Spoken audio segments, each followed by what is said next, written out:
ठीक है, ये देखेंगे कि अपने जो डेटाबेस में हमने डेटा इंसर्ट भी कर लिया और इंसर्ट किए हुए डेटा को हमने डिस्प्ले भी करवा लिया। फिर तीसरी चीज क्या हमारे पास, कि डेटा जो हमने इंसर्ट करवाया है उसको डिलीट भी करवाना है टेबल से। ठीक है, तो डेटा डिलीट कैसे होगा हमारे टेबल से वो देख लेते हैं। तो यहाँ पर देखिए पहला point, the delete statement is used to delete existing record in a table. ठीक है, अब इसके जो कीवर्ड है डिलीट का, उसके नाम से ही हमें वाज़ेह हो रहा है कि हमारे पास जो रिकॉर्ड होता है टेबल में या डेटाबेस में, उसको डिलीट करवाने के लिए यूज किया जाता है।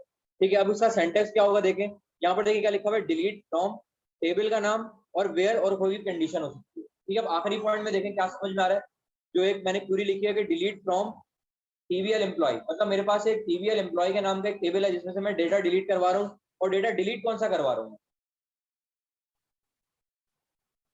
कौन से कॉलम का डेटा डिलीट करवा रहा हूँ, आईडी का। मेरे पास वेयर एम्प्लॉय आईडी बराबर हो जाए 3 के, मतलब मेरे पास अगर 10 रिकॉर्ड्स हैं तो उसमें से वो कौन से रिकॉर्ड को डिलीट कर देगा अभी, जिसकी आईडी मेरे पास क्या होगी, 3 होगी। ठीक है, ये वाली एग्जांपल परफॉर्म करके देखते हैं।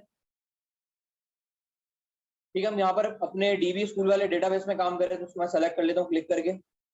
ठीक है, यहाँ पर मैं सिर्फ एक ही टेबल बना हुआ है यहाँ पर टीबीएल स्टूडेंट के नाम से, और फिर मेरे पास यहाँ पर है कितने 8 रिकॉर्ड हैं। फॉर एग्जाम्पल मेरे पास ये जो नंबर 6 पर जो रिकॉर्ड आ रहा है वो मुझे डिलीट करना है, और मुझे करना किस तरह से, आईडी के थ्रू करना है। ठीक है, तो मैं क्या करता हूँ, क्यूरी लिखनी है तो मैं एसक्यूएल में आ जाता हूँ और यहाँ पर अपनी मैं क्यूरी लिखता हूँ, डिलीट फ्रॉम अपने टेबल का नाम, मेरे पास टेबल का नाम क्या है, टीबीएल स्टूडेंट वेयर, और कॉलम का नाम मेरे पास क्या था, एसटीडी आईडी।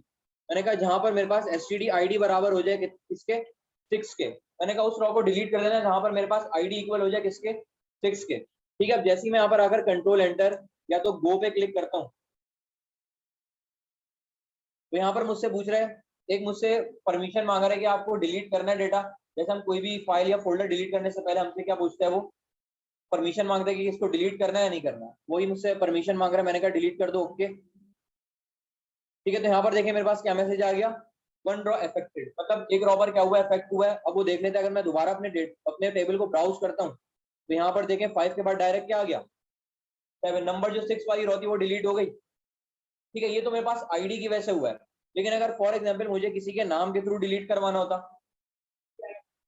एसटीडी आईडी की जगह क्या आ जाता, एसटीडी नेम। ये वाली भी एग्जाम्पल ट्राई करके देख लेते हैं। मैंने यहाँ पर आकर लिखा डिलीट फ्रॉम, अच्छा मैं पहले देख लेता हूँ कि डेटा डिलीट कौन सा करवाना है, मुझे पहले दिखा देता हूँ मैं। ठीक है, मैं यहाँ पर जो मेरे पास ये मुस्तफा लिखा हुआ है, ये वाला डेटा मुझे डिलीट करवाना है, उसके लेकिन नाम के थ्रू करवाना है। तो जैसे ही मैं यहाँ पर आकर करता हूँ, मैंने कहा delete from TBL student where STD name बराबर हो जाए किसके। ठीक है, अभी क्योंकि मेरे पास एक वार्चर वैल्यू थी, स्ट्रिंग वैल्यू थी, तो मैं इसको मैं क्या लिखूंगा, कोट्स में लिखूंगा। मैंने यहाँ पर आकर लिख दिया मुस्तफा। ठीक है, अब जैसे यहाँ पर आकर कंट्रोल एंटर प्रेस करता हूँ तो फिर मुझसे वो परमिशन मांग रहा है। मैंने अगर मैं कैंसिल कर दूंगा तो डेटा डिलीट नहीं होगा।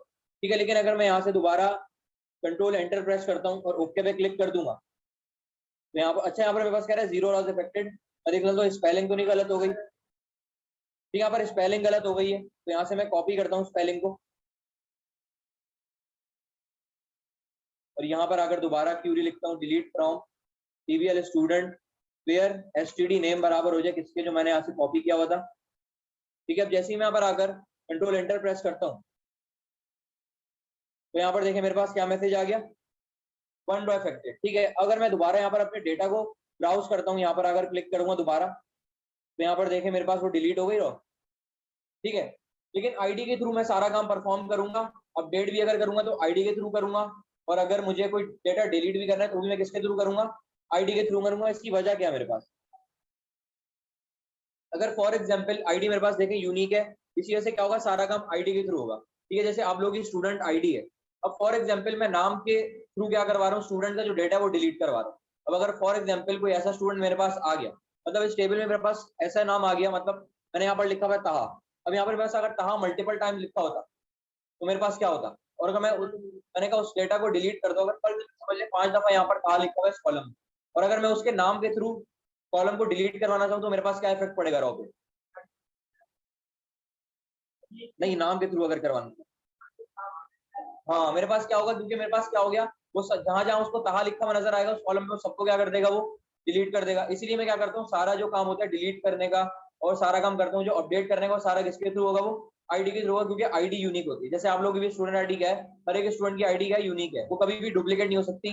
अगर आप फॉर एग्जाम्पल यहाँ से पास आउट भी हो जाए, या अगर हमारा एनआईसी नंबर जो होता है वो भी क्या होता है, यूनिक होता है। हमारे फोन नंबर की अगर बात करें, वो भी हमारे पास क्या होता है, यूनिक होता है।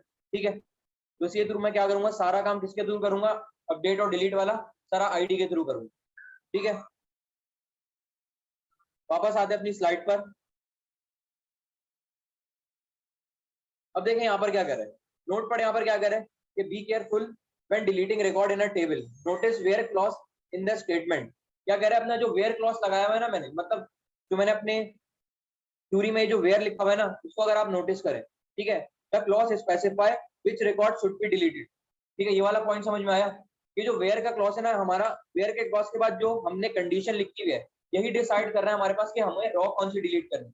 ठीक है, ये वाली जो स्टेटमेंट है वेयर के बाद जो लिखी है, यही वाली जो स्टेटमेंट है, यही डिसाइड कर रही है कि हमें रॉ कौन सी डिलीट करनी है। ठीक है, लेकिन अगर मैं फॉर एग्जाम्पल यहाँ पर देखिए क्या कह रहा है, if you don't place where clause all records in the table will be deleted. मतलब इस पॉइंट का क्या हुआ कि अगर हम वेयर क्लॉज या उसके बाद वेयर क्लॉज के बाद कंडीशन नहीं लगाते, तो जितना भी रिकॉर्ड हमारे पास टेबल में होगा सारा क्या हो जाएगा, डिलीट हो जाएगा। क्योंकि उसको क्या लगेगा कि सारा रिकॉर्ड डिलीट करना है, बजाय इसके कि मैं एक कंडीशन के मुताबिक अपने डेटा को डिलीट करूंगा, डेटा या रॉ कौन सी डिलीट करनी है। ठीक है, तो यहाँ पर देखिए उसकी क्यूरी क्या है, यहाँ पर देखिए मेरे पास वेयर का क्लॉज लगा हुआ है, इस क्यूरी में नहीं लगा हुआ, सिंपल क्या लिखा हुआ है कि डिलीट फ्रॉम और फिर टेबल का नाम। ये वाली क्यूरी अगर मैं आप लोगों को रन करके दिखाता हूँ, नहीं वो क्यूरी रन नहीं करेगा क्योंकि इनकम्प्लीट होगी। ठीक है, तो यहाँ पर मैं आगे क्या करता हूँ, अपनी सिर्फ क्यूरी लिखता हूँ, डिलीट फ्रॉम और टेबल का नाम। ठीक है, अगर अभी मैं आप लोगों को कॉलम दिखाऊं, सॉरी रॉज दिखाऊं अपनी, तो मेरे पास अभी कितनी रॉज आ रही है, ठीक है, 2 रॉज में डिलीट कर दी, 6 रॉज है मेरे पास, 1 2 3 4 5 6 रॉज है मेरे पास। ठीक है, अगर मैं यहाँ से आगे ये वाली क्यूरी रन कर देता हूँ, तो अगर वेयर का क्लॉज और कंडीशन लगाए, जैसे मैं यहाँ पर अगर कंट्रोल एंटर प्रेस करता हूँ, ठीक है, तो मुझसे यहाँ पूछे, वही मुझसे परमिशन मांग रहा है। अब जैसे ही मैं यहाँ पर अगर ओके करता हूँ, तो यहाँ देखें मेरे पास क्या हुआ, 6 रॉज इफेक्टेड, और मेरे पास रॉज कितनी थी टेबल में, 6 रॉज थी, तो देखिए सारी की सारी रॉज वो क्या कर देगा, डिलीट कर देगा। अब जैसे यहाँ पर ब्राउज पे आके क्लिक करता हूँ, तो यहाँ पर देखें पूरा टेबल मेरे पास ब्लैंक हो गया। ठीक है, तो कभी भी आपने ये वाली क्यूरी रन नहीं करनी। ठीक है, वेयर क्लॉज के बगैर अगर आप डेटा डिलीट करना चाहेंगे, तो आपका जितना भी डेटा होगा सारा टेबल से क्या हो जाएगा, वो रिमूव हो जाएगा। ठीक है,